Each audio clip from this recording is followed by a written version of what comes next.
Hello guys, welcome back to our channel. In today's video, I'm going to show you how to delete email from Facebook. First of all, launch your Facebook app in your mobile device.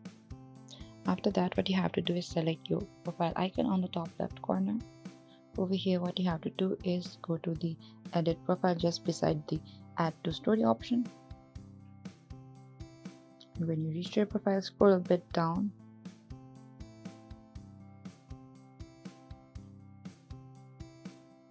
and tap on the edit your about info on the bottom.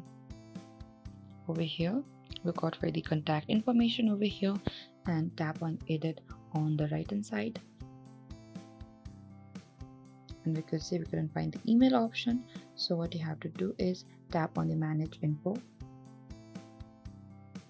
Over here, what you have to do is we could say the email, like tap on the email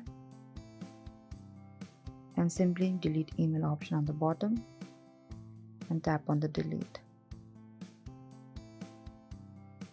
and simply type down the password, and after that tap on the continue, and this is how you can remove email address on Facebook. Thank you for watching this video. I hope I could help you. Do not forget to like, subscribe and hit the bell notifications icon for more upcoming uploads.